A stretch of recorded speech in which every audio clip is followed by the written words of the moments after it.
দর্শক, এবার আমবাজারের খবর জানবো। জয়পুরহাট থেকে যোগ দিচ্ছেন সহকর্মী হারুনুর রশিদ। হারুন, বাজারে আমের সয়লাব কেমন দেখছেন? কোন আম কি দরে বিক্রি হচ্ছে জানাবেন। আরিফিন, জয়পুরহাটে কিন্তু যেহেতু কৃষি প্রধান এলাকা, তারপরও কিন্তু এখানে আমের যে বাগান বাণিজ্যিকভাবে সেভাবে কিন্তু এখনো গড়ে ওঠেনি। দু একটি যে আমের যে বাগান এখানে গড়ে তুলেছেন উদ্যোক্তারা, এবং পারিবারিকভাবে যে আমের গাছগুলো আছে সেখানে আম এবার উৎপাদন হয়েছে। উৎপাদনটা একটু কম এবছর। তবে আজকে যদি বাজার দর বলি, এখানে নাগফজলি জাতের যে আম সেটি বিক্রি হচ্ছে 800 থেকে 900 টাকা মন, এবং গুটি জাতের আম এবং দেশীয় যে আম সেটি বিক্রি হচ্ছে 300 থেকে 400 টাকা কেজি দরে। আর 300 থেকে 400 টাকা মন দরে।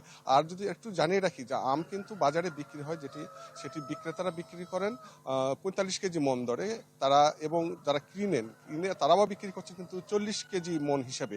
এতে কিন্তু যারা ভোক্তা পর্যায়ে আছেন তারা কিন্তু এখানে প্রতারিত হচ্ছেন। আমি ভরসা রাখি হিরন স্মার্ট ওয়াটার পিউরিফায়ারে।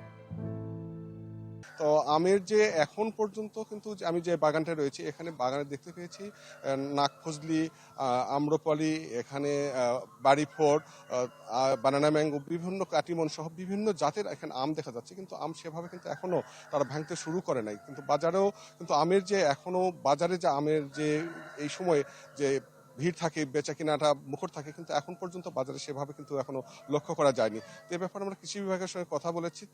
তারা যেটি জানিয়েছেন যে বাজারজাত মানে তৈরি করতে তারা কাজ করছেন, যে যাহাতে কৃষক যেন ক্ষতিগ্রস্ত না হয় সেই হিসাবে তারা কিন্তু কৃষকদের সঙ্গে পরামর্শ করে যাচ্ছেন। এই ছিল জয়পুরহাটের আমের বাজার নিয়ে সর্বশেষ খবর। আরিফিন।